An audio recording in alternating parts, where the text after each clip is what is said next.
जी हाँ दोस्तों, पीआर की सीरीज में हम आज बात करेंगे कि अपनी होम कंट्री में बैठे जिनके पास ऑफिस वर्क का एक्सपीरियंस है उसके थ्रू कैसे हो सकती है पीआर। ना ही आपने आके यहाँ पे स्टूडेंट लाइफ पे इतने हजारों डॉलर खर्चने हैं, ना ही वर्क एक्सपीरियंस का स्ट्रगल। तो कैसे हो सकती है कनाडा की पीआर, आपको लाइव सारी डिटेल्स के साथ मैं शेयर करूंगा। अगर आप कनाडा की पीआर अप्लाई करना चाहते हैं तो हमारे साथ देखिए आज की ये video. Check, check, Johnny Hans.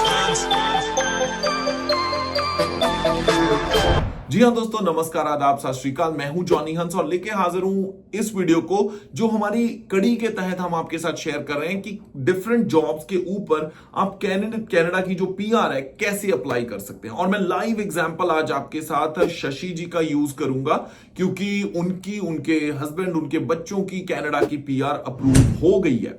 तो सबसे पहले मैं बात करता हूं कि बहुत सारे लोगों को पहले तो ये एक मिथ है, एक कंफ्यूजन है कि अगर इंडिया में आप इस वक्त बैठे हैं, दुबई में है, सिंगापुर में है, कतर में है, तो आपका 777 के बगैर आपकी पीआर की इनविटेशन आनी नहीं है, मतलब पीआर नहीं हो सकते। तो ये बिल्कुल गलत है।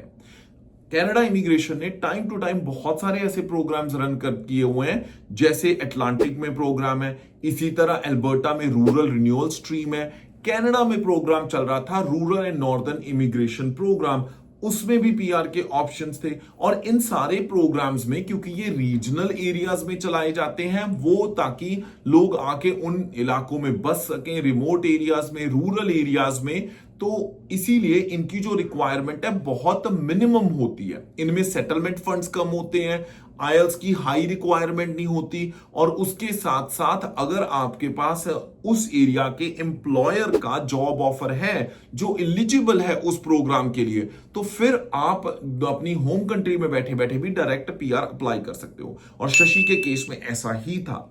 शशि के अगर केस देखा जाए, सबसे पहले अगर मैं उनकी आईएलटीएस की ही बात अगर करता हूं तो शशि का जो आईएलटीएस है आपको दिख जाएगा, इन्होंने सेल्फ कर रखा है। तो चलिए, इनके सेल्फ का जो स्कोर है, लिसनिंग में 6 है, रीडिंग में 7 है, राइटिंग में 8 और स्पीकिंग में 7 है। तो कहने का मतलब 777 तो इनका बिल्कुल भी नहीं है।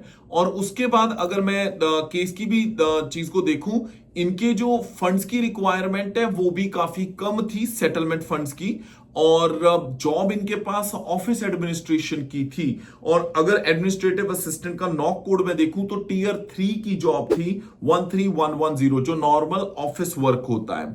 ठीक है जी, इनके पास जॉब ऑफर था कनाडा का, यानी अगर कनाडा के जो एम्प्लॉयर्स होते हैं वो आपको पिक करते हैं उस पर्टिकुलर कम्युनिटी के, तो उसके बाद बेसिस पे आपकी पीआर होती है। तो अब मैं बताता हूं इनकी पीआर हुई कैसे है। इनकी पूरे स्ट्रक्चर की बात की जाए, ऑफिस जो जॉब होती है ज्यादातर उसमें क्या होता है, फोन हैंडल करना, कस्टमर सर्विस हैंडल करना, day to day office operation देखना, फाइल्स को हैंडल करना, डॉक्यूमेंट्स को सोर्ट करना, आपके पास ऑफिस एडमिनिस्ट्रेशन की स्किल्स होनी चाहिए, इवेंट्स को ऑर्गेनाइज करना, प्लानिंग करना, ये सारी जॉब रिस्पॉन्सिबिलिटीज हैं। किस नॉक कोड की क्या जॉब रिस्पॉन्सिबिलिटीज हैं, ये आपको जॉब बैंक कनाडा पे मिल जाएंगी। कोई कंफ्यूजन वाली बात नहीं, आपको आराम से सारी चीजें बता दूंगा। उसके बाद क्या होता है कि अगर आपको पता चल गया इस टीयर, उस टीयर के बेसिस पे डिपेंडेंट होता है कि आपको कितनी लैंग्वेज रिक्वायरमेंट, आईएलटीएस की या सेल्फ की, उसके बेसिस पे होती है। अब हम बात करते हैं कि रिक्वायरमेंट की। अब ज्यादातर जो पीआर के प्रोग्राम्स हैं उनकी ब्यूटी क्या है?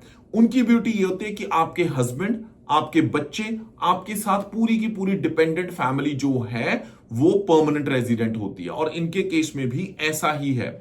अब बात करते हैं कि हमने इनकी फाइल जो है, प्रोग्राम हमने कौन सा इनके लिए चूज किया था, rural and northern immigration program जो था वो हमने इनके लिए चूज किया था। और जब मैं अगर आप इनकी फाइलिंग का भी डेटा आपके साथ शेयर करता हूं, तो हमने इनकी जो फाइल थी वो दिसंबर 2023 में rural and northern immigration pilot के तहत डाली थी। इनकी आरएनआईपी अप्रूव होकर फरवरी 2024 को आ गई थी।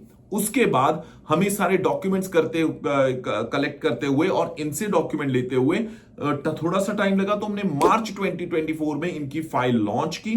अप्रैल 2024 में इनकी एक्नॉलेज ऑफ रिसिप्ट एओआर आ गई, और अप्रैल में ही आप अगर टाइमलाइन देखो तो उनकी अप्रैल में ही दोबारा इनकी AOR के बाद बायोमेट्रिक्स इंस्ट्रक्शन लेटर आ गई थी, यानी फिर उसके बाद इन्होंने अपने जो बायोमेट्रिक्स करवाने होते हैं, जब इन्होंने अपनी बायोमेट्रिक्स करवाए उसके बाद मतलब उसी मंथ में इनको प्री अराइवल सर्विसेज की लेटर आ गई थी। ये एक ऐसा लेटर होता है जो आपकी अगर मोटे मोटे तौर पे जो बेसिक क्राइटेरियाज आप मीट कर लेते हैं पीआर की, तो प्री अराइवल सर्विसेज के लिए आपको आती है ताकि आप अपनी तैयारी पीआर कनाडा मूव करने के लिए करने शुरू कर दें।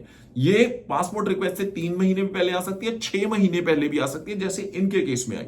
उसके बाद उन्होंने इनकी बायोमेट्रिक्स दोबारा मांगी, फिर उसके बाद रिक्वेस्ट लेटर यानी एडिशनल रॉक डॉक्यूमेंट्स रिक्वेस्ट इन्होंने नवंबर में जाके किए, नवंबर में और डॉक्यूमेंट्स मांगे, और दिसंबर 5 को इनकी पासपोर्ट रिक्वेस्ट आ गई थी।